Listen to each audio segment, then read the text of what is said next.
Hello everyone, my name's Kimberly and this is Off-Road Reactions.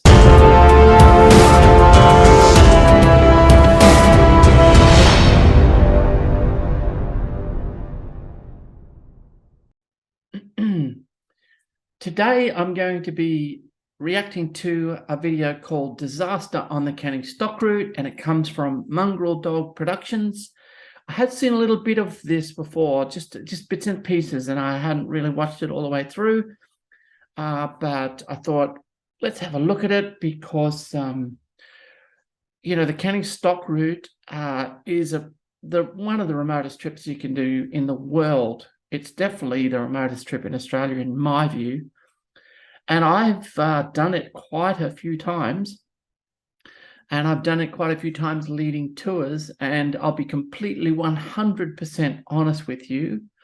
Leading a tour along the Canning Stock Route where you're responsible for maybe up to 30 adults is about as scary as it gets as a tour operator.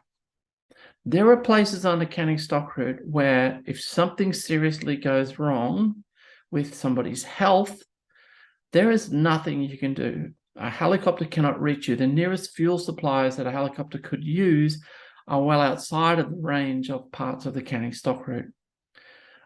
So it would be a very long wait to be rescued. And I've been there when we've seen people have to transport someone 4 days with a broken leg and all that kind of stuff. Now, I don't want to scare you. If you want to go and do the Canning Stock Route, go and do the Canning Stock Route. If you want to come and do it with my organization, which is Olsen's Tours and Training, by all means, do that. But you need to probably have done some remote travel first. Come and do a Simpson Desert trip with us. Come and do a Hay River trip with us. Kind of understand what you're in for. Because although there's no terrain on the Canning that you won't encounter elsewhere, I like to say there's just an awful lot more of it. Whether that's corrugations, which are horrendous and never-ending, bushes that will pinstripe your car, difficult sand dunes, whatever it is, just take your expectations and multiply it by a couple of zeros and you'll be getting the idea, or add a couple of zeros, I should say. All right, so the Canning's a serious undertaking. Just doing your internet research is not enough. You need to be an experienced desert traveler, or go with someone who is an experienced desert traveler who can help you understand what all the dangers are. All that said, let's go.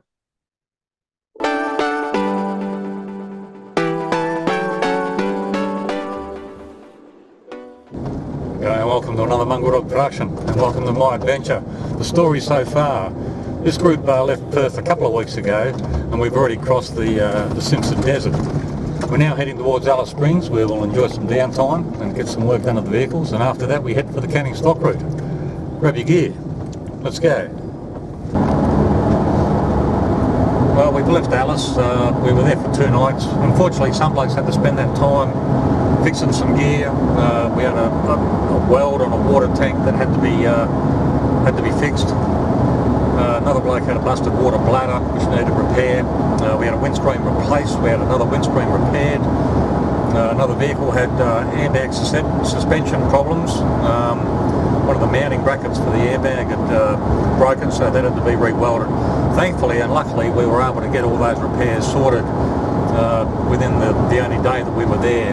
So yeah, from here 300 kilometres of blacktop bitumen to an Aboriginal community, Yuendamu, and then from there all unsealed up to Halls Creek, where we'll spend another couple of nights as well. All right, this is really, really good, because those of you who have travelled with me before or asked me about travelling in these parts have often asked me what modifications should I do to my 4-wheel drive vehicle, and my standard response, although not for the Canning, is as few as possible. And my other response is the stuff that breaks is typically the aftermarket stuff, not the OEM stuff. OEM means a original equipment manufacturer, so Toyota, Nissan, whomever. It's the aftermarket stuff. They don't have the R&D departments. They don't have, the budgets and all that kind of stuff. And it's fair to say that my experience and the experience of many, many others who do a lot of this kind of work or provide services to us will tell you aftermarket stuff is what breaks. And that's why we say do as little as possible. However, if you buy the really good stuff and you do the right things to look after your vehicle and that stuff, then you have fewer problems. And hopefully we'll get to talk about a few of those along the way. The other thing is you should always be planning your travel with lots of rest days. And if you have an emergency or a problem, then you can use those rest days to do some work. So for instance, say you're traveling from Perth to Alice Springs, you start to have some mechanical issues, you say to yourself, you know what, we're going to need a bit of time in Alice Springs. I've scheduled some days there because I'm smart. That's what I do. But I've also scheduled, 1 day off every 7 days for the trip from Perth to Alice. I'm going to use those up. I'm going to keep traveling with the somewhat damaged vehicles so that I've got, 2 extra or 3 extra, whatever the number is, days, even if it's 1 extra day available to me in Alice Springs. Plan your itinerary so you can travel slowly. You want to be doing 60, 70 Ks an hour. Don't plan it at 100. That's on gravel roads. If you're traveling desert, then you want to plan it at 14 or 15 kilometers an hour. And still give yourself extra day every 7. That's what I do.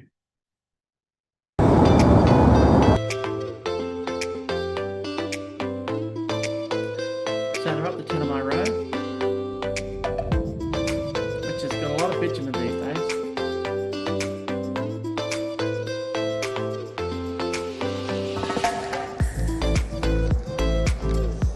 Deflating, as we should.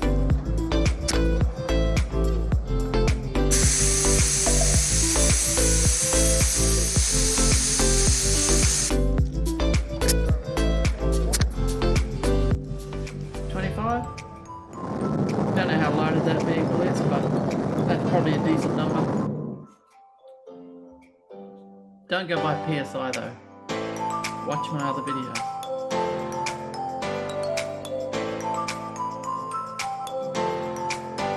Yeah, I have a good campfire. I love cooking on the campfire.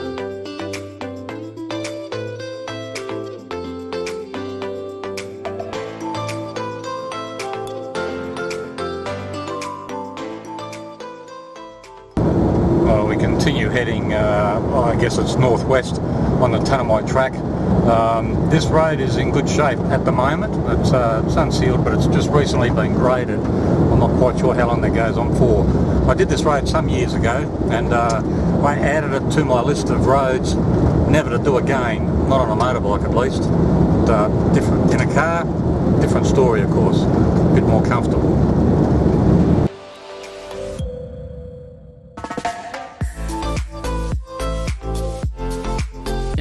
See the corrugations. Look at those ripples in the road there, right? And that's why he's saying that he wouldn't do it on a motorbike, and it's why you have problems with a car as well. And the secret is to go slowly, not quickly. Lots of people think, oh, I can iron out the corrugations by going quickly. No, you don't. What happens is your suspension is just going up and down harmonically, right? And all that happens is you overheat the shock absorbers, or the vibrations break things. So the best way is to slow down.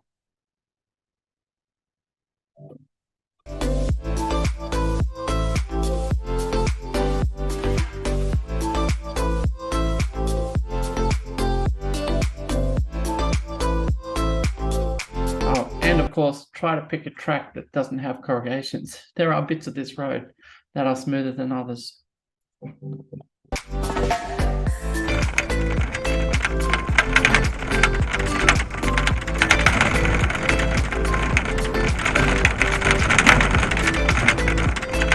I'm going to come back there because this is a really good point to illustrate what I've talked about before about choosing UHF antennas.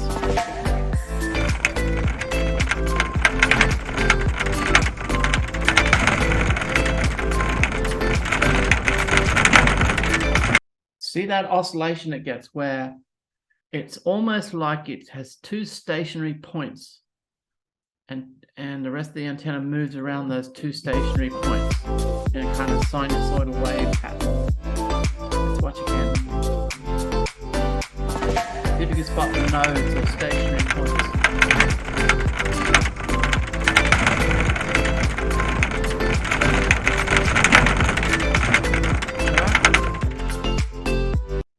Oh, I know this place very well. What that results in is the snapping of the antennas. So don't buy that kind of antenna, the one that's what we call elevated feed. It's got a kind of an aluminium base, and then it's got a whip at the top of it. Now, the whip could be fiberglass or it could be stainless steel. Doesn't matter. Don't buy that kind of antenna. Buy that big solid broomstick style. I'll be surprised if these antennas make the trip. Now, this is trying to remember the name of the place. I think it's Mount Doreen Station up on the Tanami.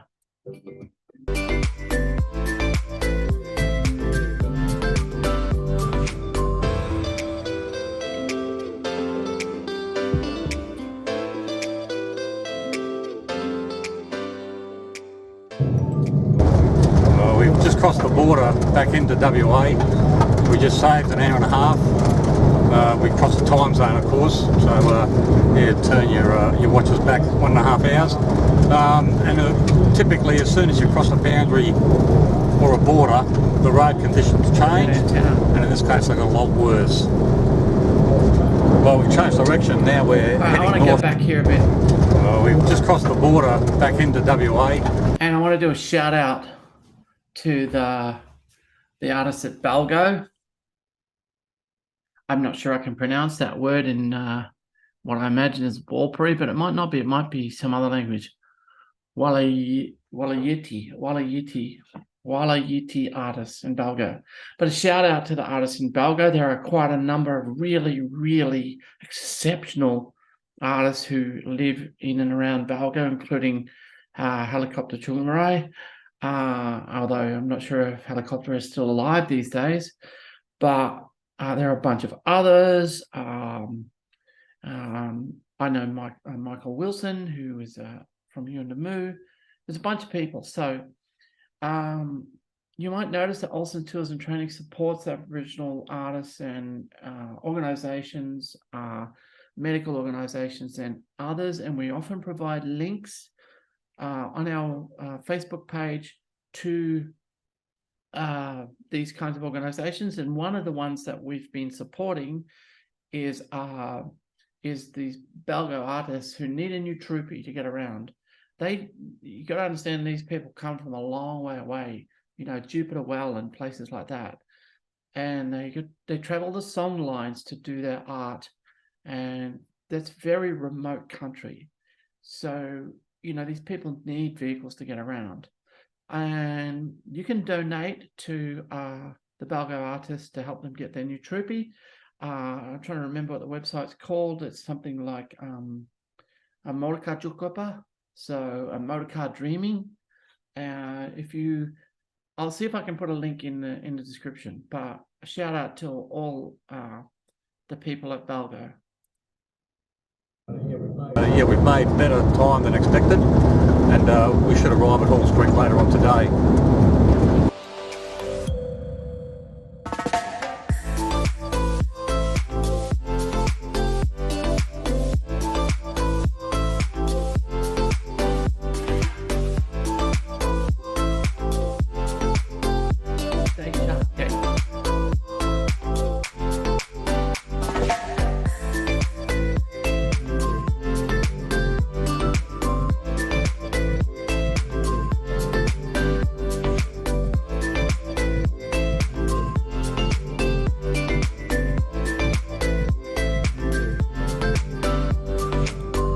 So they're obviously also going all the way up to Halls Creek to kind of reprovision, to set themselves up for the Canning stock route. Remember, they're going back home to Perth. I do it in the opposite direction. I do it in numeric order, starting at well 1 and finishing at well 51. By the way, there were more than 51 wells originally. They're going in the opposite direction to the direction I go. And if you do that, then you know, you either have to reprovision at Luna, which is probably not ideal, or reprovision at Halls Creek, which is what they are doing. Bear in mind, though, that there's a quarantine station at Halls Creek. So when you come from the Northern Territory up to Halls Creek and you're carrying fruit and veggie, you have to dispose of it before you go into Halls Creek. So you're going to have to buy all new stuff when you get there. Well, we've just commenced the biggest part of this this particular trip, and that is heading towards the Canning stock route. We stayed at Halls Creek for 2 nights just to regain our composure and just to replenish the supplies. There's not much on the Canning stock route, not much at all. It's 1,700 kilometres in length. It goes over about 700 sand dunes, and it's pretty much twin track the whole way. While we had 2 days off, 2 nights at least, in Halls Creek, we went and did some local exploring. Went and had a look at China Wall, which is a 6 metre high quartz seam, if you like. Also had a look at the original town site of Old Halls Creek. The town was relocated in its current location around about the 1950s, after all the gold ran out in the original location. Also had a look at Saw Pit Gorge. Also had a look at Palm Springs, which is also a permanent waterhole of fresh water. I've allocated 2 weeks to do the Canning stock route. There may be some days where we only cover 100 kilometres, and we will be staying at a place. All right, I'm going to stop him there because I'm going to say this much. 2 weeks is probably just barely enough time. You really want to be about 17 days on the Canning, including the trip from Halls Creek or the trip from Alice, depending on which way you come. Or to Alice if you're finishing that way. Just, yeah, 14 days. Lots of tour operators do it in 14 days and they have lots of trouble with broken shock absorbers. Try to do it in more than 14. My recommendation is a minimum of 17. That includes the travel, you know, from Halls Creek or Alice Springs, or to and from Alice Springs, whichever direction you're traveling. Derby Springs for 2 nights. That's about the only respite across along the whole journey. Coming to Breton Hills. This is where I broke the chassis on my Nissan.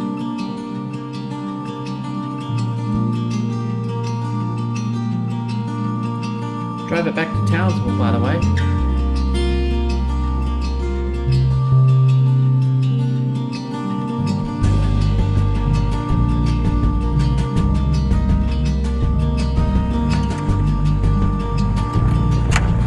Into the sand dunes. They're pretty low at first.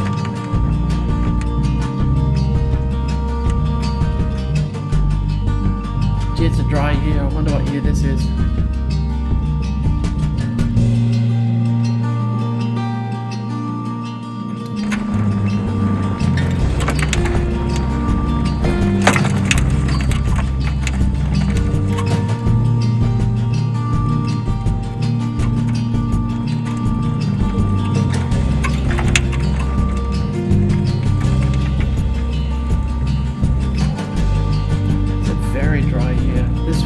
Been around 2019, 2020.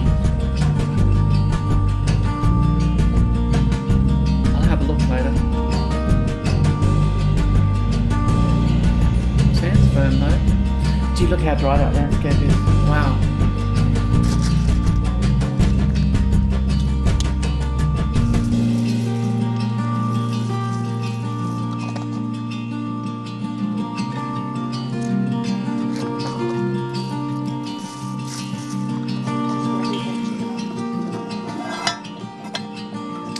Love my camp ovens. Oh, it's a bit overdone, but nice and crispy. This is well 51. This is the last one on the Canning stock route, although it's our first because we're heading from north to south. From the. All right, that's very interesting. They've edited this video. I just want people to understand this for context reasons. I have no objection with people creating the videos the way they want to create them, but there are no sand dunes between Halls Creek and Well 51. Okay. So what you've seen in that last lot, that little interlude of videos with the sand dunes, was not the journey from Halls Creek or Billaloona, the start of the current day Canning Stock route, or end, depending which way you're going. From Billaloona to Well 51 is a very short trip through kind of, desert savanna, past a number of small lagoons on Sturt Creek, the names of which are escaping me at the moment. It's been a little while, but Balgo is one of them. Lake Gregory, so it doesn't have sand dunes. That's what I'm trying to say. So nice little artistic kind of addition there. But if they're at 51, then I doubt this is where we saw them cooking the chicken, and it's certainly not where we saw them going over the sand dunes. The sand dunes would have been in the 40s. So from about, well, 46 onwards. So 47, 48 is Breton Hills. So the sand dunes would have been 46 onwards. The reason we're travelling in that direction is because of the shape of the dunes and the prevailing winds. The climbs up the dunes in the direction we're going is a lot less, but it is sharper. But anyway, this is the first of... Yeah, look, I've heard all of this stuff, and I've travelled the Canning 9 times, and you know what? Travel whatever direction you like. The only issue is that going south to north, the slopes of the dunes doesn't make a lot of difference. Not if you're running the right tire pressures. What is the issue going from south to north, which really doesn't cause us any great problems, is that there are very tight turns at the bottom, just before you climb the dune. So you're running along the dune, let's say kind of, I don't know, east to west or west to east.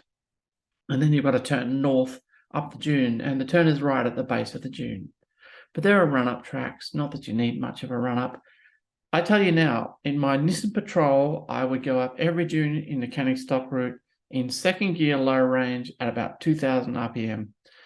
And when I wanted to demonstrate to people that the trick is to go up as slowly as you possibly can with the right tire pressure, I would actually get out of the car, stand on the running board. I don't recommend you do this, by the way, but it was just a demonstration to get the point across.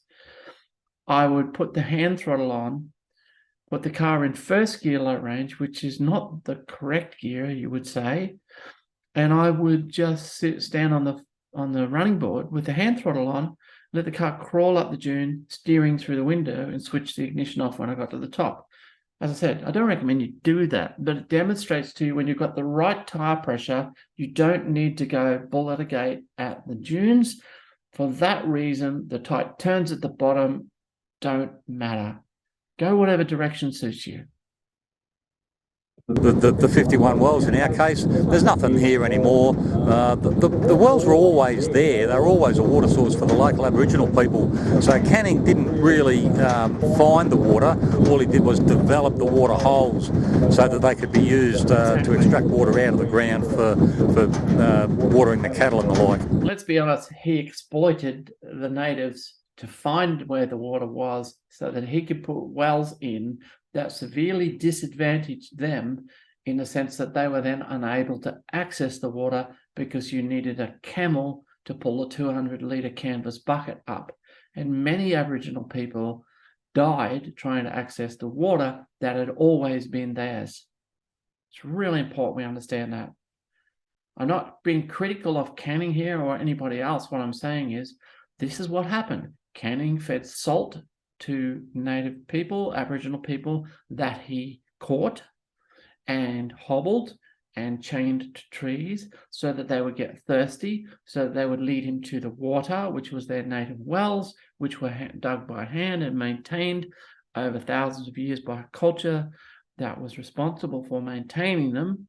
He then dug a great big well, or actually Tobin did most of the well digging, but the team dug a great big well on top of what had been an Aboriginal water source without knowing. I admit they didn't know that this would be a problem. I don't think they knew. The point is, you dig a well like that, and Aboriginal people have to climb down to the water now, down a well, and many of them died doing so. Many other animals died doing so. So that's an important piece to understand about the Canning Stock route. These were native wells. These were wells that were important to people right up until a few decades ago. Let's be completely clear about that. Some people were cleared out of the desert for the Woomera rocket stuff. Some were cleared out for the nuclear tests because they thought that was the right thing to do. But the last of the people who walked out of the desert are still living in places like Luna and down towards Lake Mackay and places like that. So this is very fresh in living memory for those people. Well, I don't normally do cooking segments in one of my videos, but today, this trip, we're going to do something a little bit different. Today we're going to end up cooking kangaroo tail. Step 1, throw the tail on the fire to burn off all the fur. I don't know. Easy stuff. You had to take your ring. Step 2, season to taste and wrap in alfoil. You really want to brush the fur off first. Step 3, dig a trench, put down a bed of coals, put the kangaroo tail on top, cover with a bed of coals. Yeah, it's not the way Aboriginal people do it, but go for your life.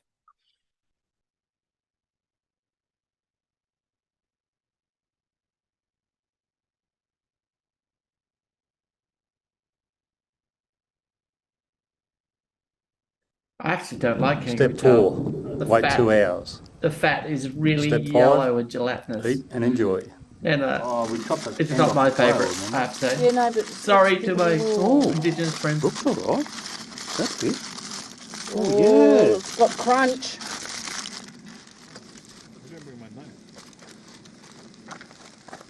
Yeah, not cooked quite long enough, I don't It think. looks tender. It doesn't look tender to me. Looks a bit fibrous. Tender, chewy. Yes, no, hey, like I say, grab a fork. Yeah, Can I get a crunchy bit? yeah, of course. I forgot to mention, we must be one of the few countries that slaughters and eats one of the animals on its coat of arms. True. Very true. Well, I guess I should explain a little bit about the history of the Canning Stock route. Alfred Canning was asked to blaze a trail from the Kimberley region of Western Australia down towards the port of Geraldton, cross country. The fear was that if they took them along the coastal route, the cattle could infect other cattle with ticks.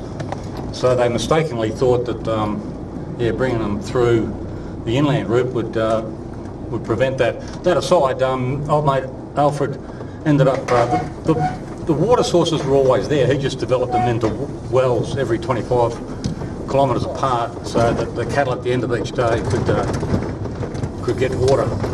Now, I just want to point out what I said earlier. So that well that you saw there was a modern installation made for the travellers. The original installations had a whipping pole. They were made from timber, and you used a camel to pull a 200-litre canvas lay-flat bucket. So the bucket would drop into the well in a kind of flat pattern and then curve up as you pulled it up. It'll hold about 200 litres from memory, 40 gallons, I think, 40 odd gallons, and be tipped into a trough, and the process would be repeated over and over and over. Obviously, you're not going to feed a mob of cattle or water a mob of cattle using that stainless steel bucket. That never existed in Canning's time.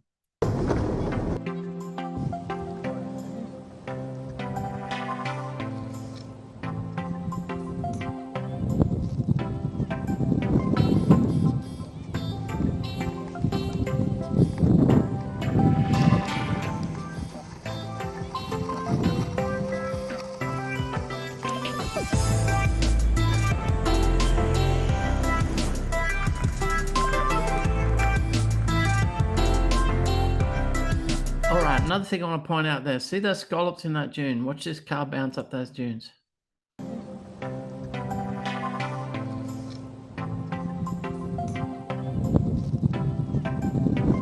back a little too far.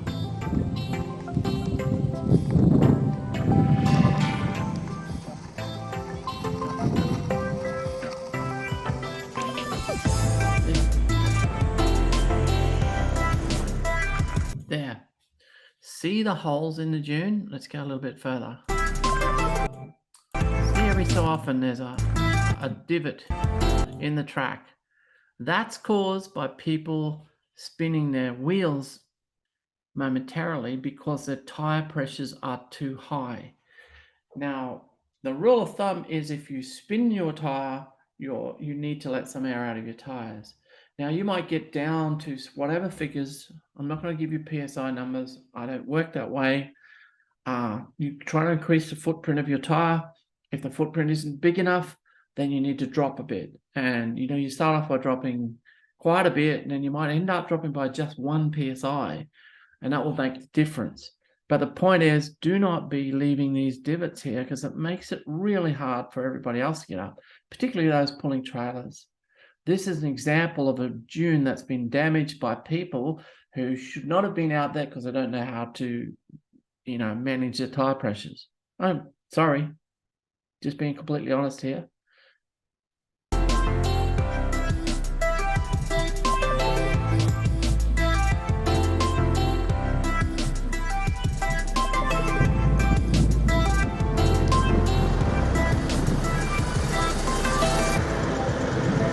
Exactly where that Ford Explorer is. I remember it well, but can't think exactly where it is.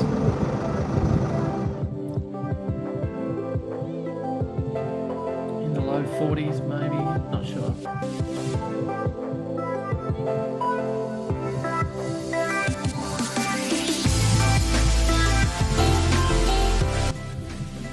So, see how we've got these big interdunal distances? That's why people are scared to let their tires down.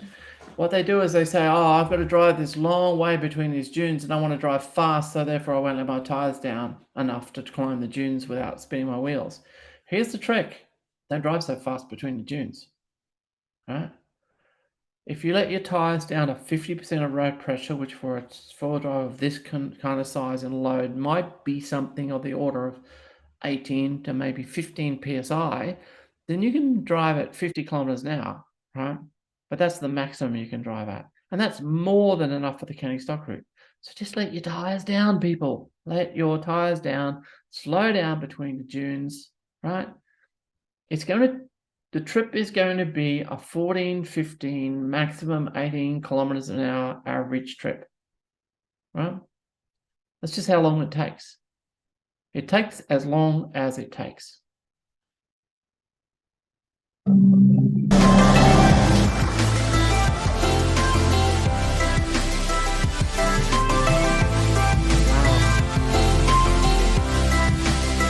a great shot of camels.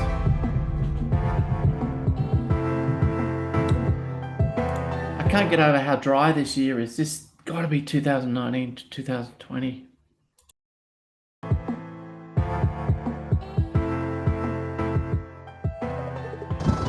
Well, these corrugations have taken its toll. We're driving down the track and we found a water tank in the left-hand wheel track, which is obviously one of the vehicles in front of us. We are at well 46. It's been restored as well. Although the water. Right. Well, I'm going to stop right here. I'm sorry I'm stopping this video so much, but this is really, really important for people to understand.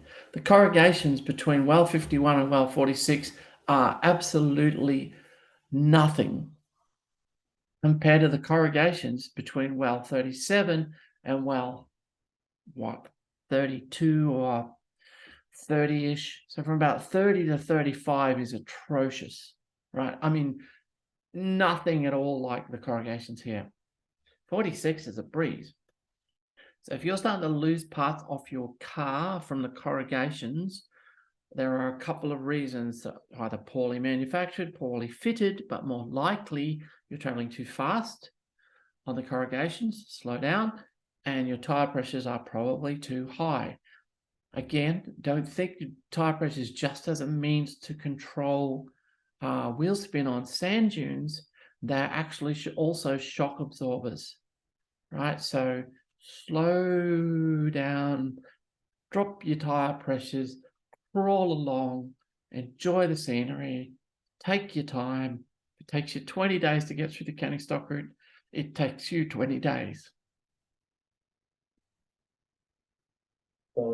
Quality is not as good as well 49. That's the last of the restored wells, probably for a couple of days. Well, we're just about to leave well 40. We stayed here last night.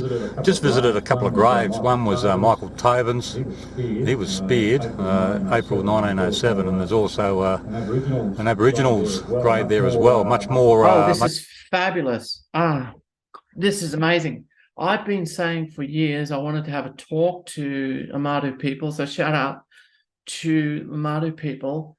I wanted to make amends for the fact that we've got a memorial here to Tobin, and we didn't have a memorial to this particular man, a Manajara man.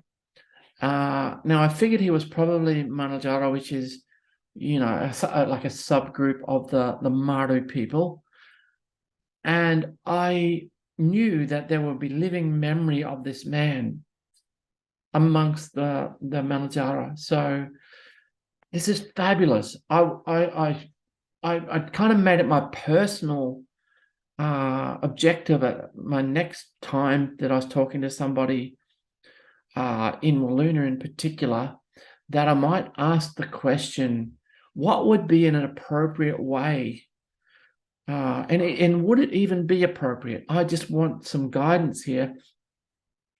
Would you like to have a memorial to this man who threw the spear at Tobin to protect his family, to protect his country, to protect his water source, and who was shot and killed? Right, and we've memorialized Tobin, and I'm not saying anything about whether Tobin did the right thing, wrong thing, whatever. I'm not going to be a person who passes judgment. I was just distressed, always distressed, that we knew the name of the European, but we didn't know the name of the Aboriginal man, and I knew somebody would know his name. I just wanted to know if it would be appropriate to speak the name, to write the name, to remember the name. And I'm going to take a guess at it at Manku Tutu, who's a Manajara man. So I love it. I think that's fabulous. I'm going to take this photo with me to Walloona and see what I can find out, because I really wanted to make this something that I could make a difference with, and somebody already has. Fabulous. Much more elaborate. Who died the day before. Lots of speculation as to what went down. I guess we'll never know.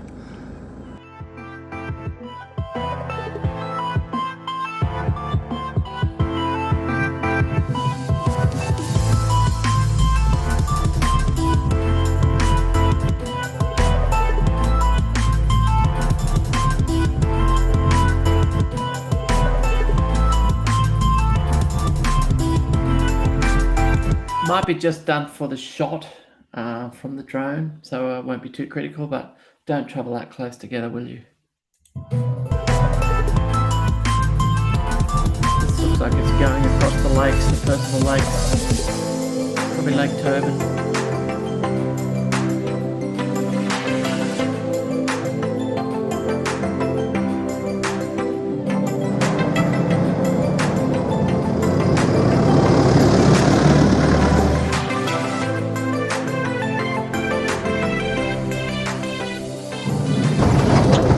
We've left for the morning. We're just north of Coonawarra, about 25 kilometres in. We're on a heavily corrugated section of the canning stock route. I knew this part existed because I'd done this section some years ago. But, you don't have... Okay, this is the bit I was talking about. So he said Gunawarchi. So Gunawarchi is well 33. There's a community a few kilometres away from well 33. And from 33 south, actually from about 35 south, is really, really badly corrugated. And to be quite frank, he's going too fast. Have any option except just I'm doing 18 or 20 kilometres an hour. You got no option. But yeah, even that's too fast. So you can see people have been driving off the side. That actually, I'm not saying it's a bad idea, but if you go off to the side, it will actually slow you down. But 18 to 20 is about the average speed that you're doing on the canning. Really, for these corrugated sections, you need to slow down to probably half of that, and stop every couple of hours to let your shock absorbers cool down. Drive at that speed, because anything faster and you're just going to shake your car to bits.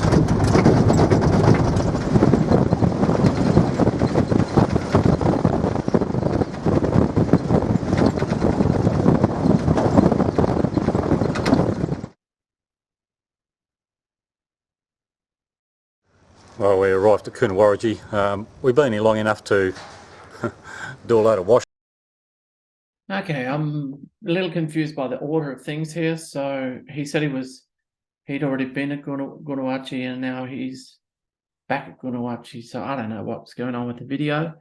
But as I said, it's corrugated north of Tjukurrpa and it's corrugated south of Tjukurrpa. So it doesn't really matter. But yep, there are rooms there, there are showers there. You need to reserve them early because there's not that many of them. Washing, refuel, certainly, $3.40 a litre. $4 in 2009. But having said that, you know, if it wasn't for places like this, people like us wouldn't be able to travel the outback as freely as we do. So you cop the hurt, pay the price. Yeah, we'll leave here very shortly and continue heading south. This is very bad. My roof rack has become ripped off. The rivets are ripped out of the roof. The whole thing's dislodged. So somehow we're going to have to pull all the gear off and distribute it through the rest of the vehicles, because I can't continue like that. Yeah, these are lightweight roof racks, are not made for that kind of load on the canning stock route. Fine on the highway, fine on some of the tracks, but not on those corrugations that you just witnessed. This is the kind of stuff that will break, okay? So if you can, keep the weight off the roof on the canning, get a really solid roof rack, have a card that the roof rack fits strongly to. Yeah. Cable ties ain't going to fix this. We'll pull it off and... Steve's got screws and shit. Oh, that's a big hole at the front there.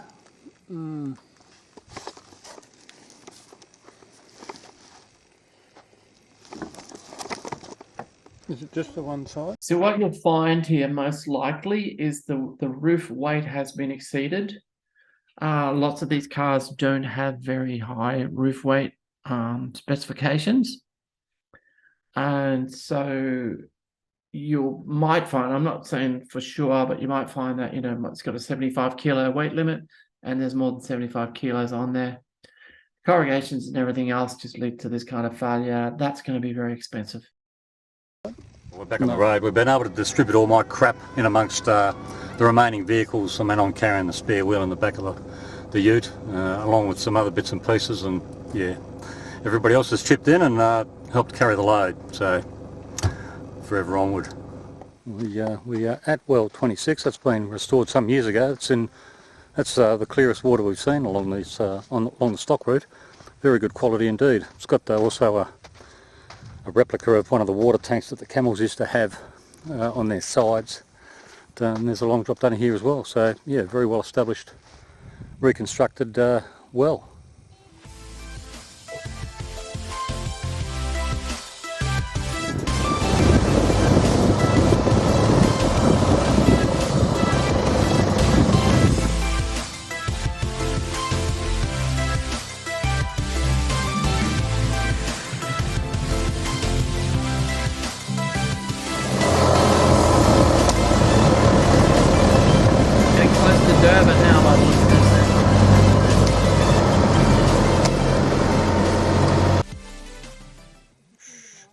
Listen, dingoes, very active around here.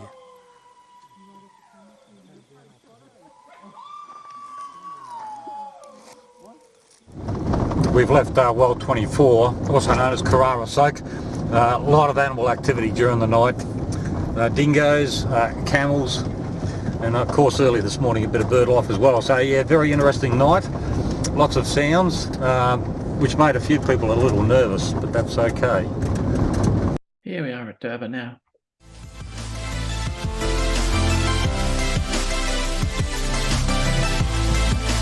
So now if you can, when you're planning your canning stock route trip, plan to have at least 2 nights at Durban. I've had 3 sometimes.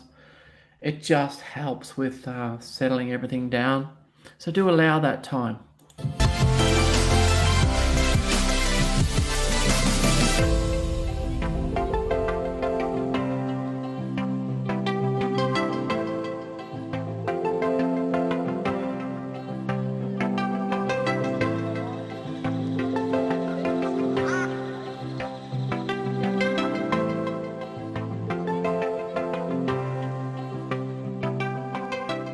Well, I'm walking through the gorge here at Durban Springs looking for Aboriginal art, and of course there's no sign saying this way, stupid.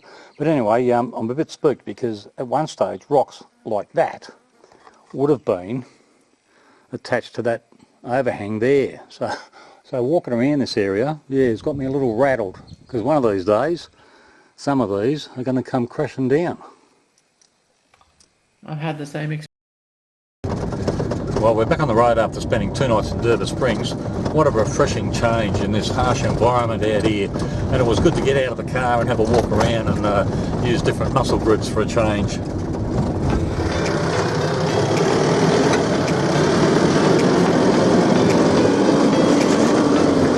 Now those tyres are way too inflated.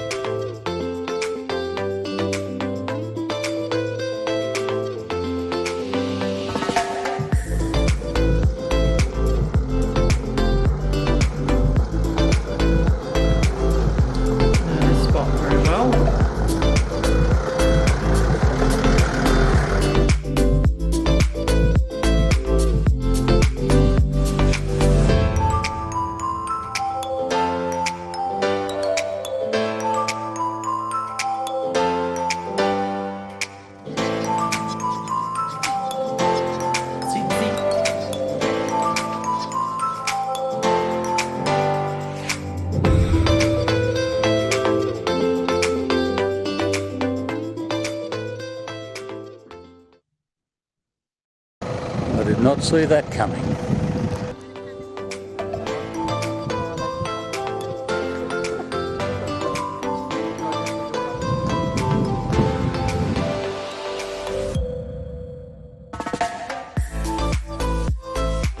I'm going to be jumping ahead here a bit and telling you what I see. What we've got here is rear differential axle tube and the axle itself.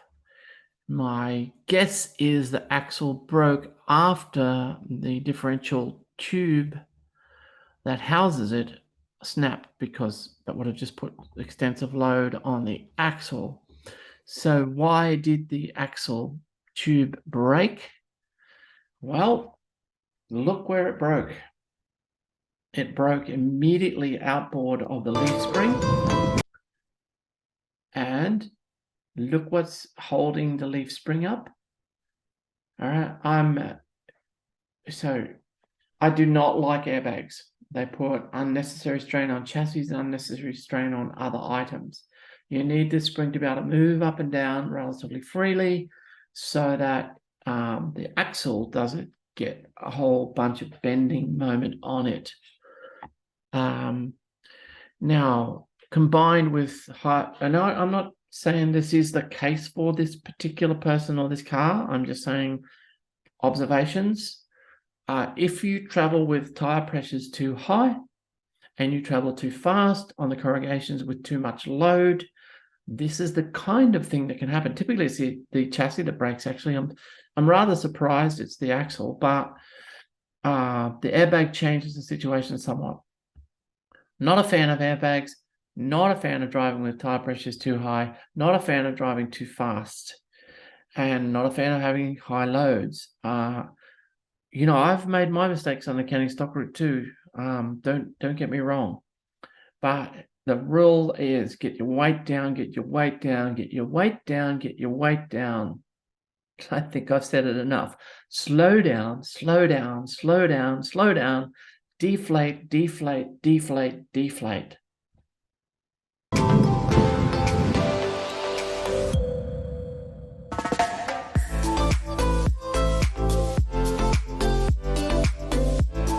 And don't get me wrong, I'm not criticizing these people saying they did anything wrong. For all I know, the axle could have been weak, right? But I'm just saying to you, if you want to try and avoid the chances of this stuff happening, if you want to reduce the probability, then do those things I said.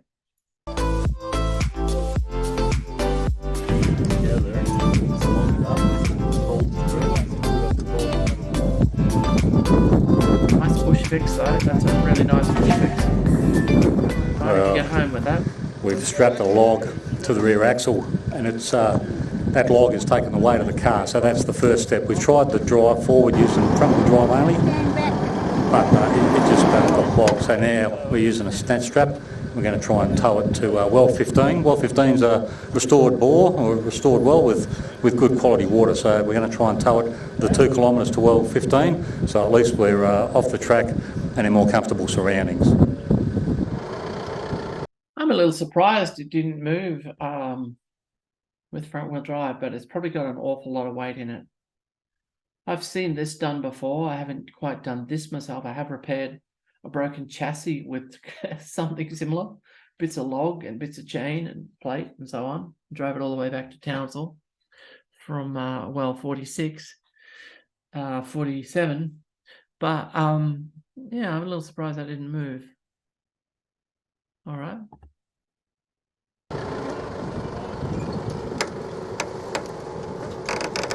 It's going to be a slow trip, which highlights the point I was saying before, right? Imagine how slow this trip is going to be now, right? We're going to take forever to go 2 kilometers. Then we're going to park ourselves up at well 15, right? And again, I'm not criticizing these people. I'm just saying to you, allow the time in the first place, go a whole lot slower, and maybe you won't have any failures, maybe.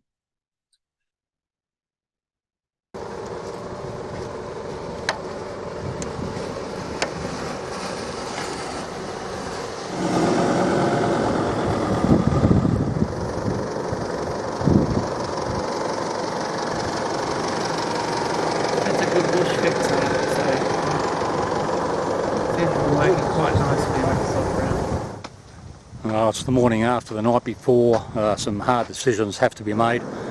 2 of the group are leaving for Luna, and obviously Perth. They've got time restraints that they've got to keep, so they're going to leave as a pair and head for Luna, which is 500 kilometres away, and then slab it back to Perth.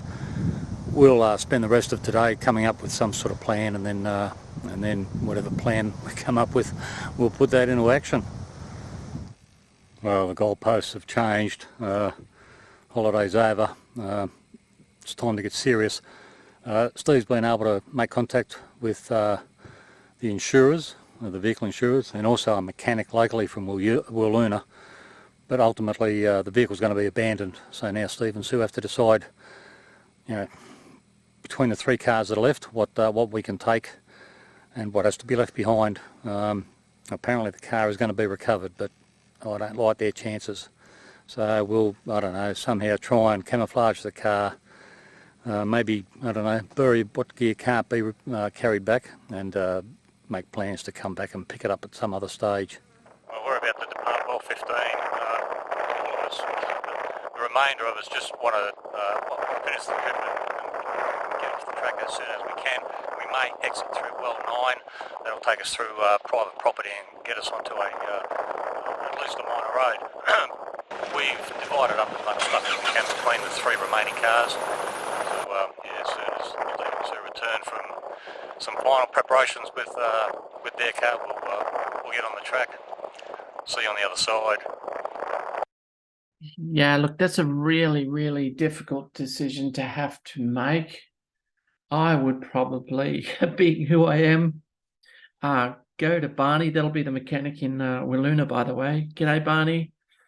I would probably get in one of the cars and go to Barney and say, get me a new differential, Barney, and get it shipped up from Perth and go out there and fit the thing myself. That would, though, require the car to be put somewhere safe. Unfortunately, they're just broken at the wrong place. Well, 15. You know, if it had been 9 or close to 9 or close to 5, if it was close to 5, it'd be great. You could take it out to the homestead, leave it there. I would even probably, it's a shame. This is why you don't have time constraints when you do something like the canning stock route, right? I would have been belligerently determined enough, and I usually am, to drag the thing to well 5. I say that not knowing how difficult that would have been. I'm trying to remember what the terrain is like through there from 15. Anyway, that's just me. But yeah, I think I would have tried to come up with a plan where I got a differential up to Barney's place and waited in Willoona, and then found someone with a ute who was willing to drive me back out to 15 with my new differential housing. But hey, that's me. Well, we're at well 9, which is a bit of a crossroad for us. I think we'll all agree to head out to A Road, which is 57 kilometres sort of due east of us here, rather than continue on the canning stock route.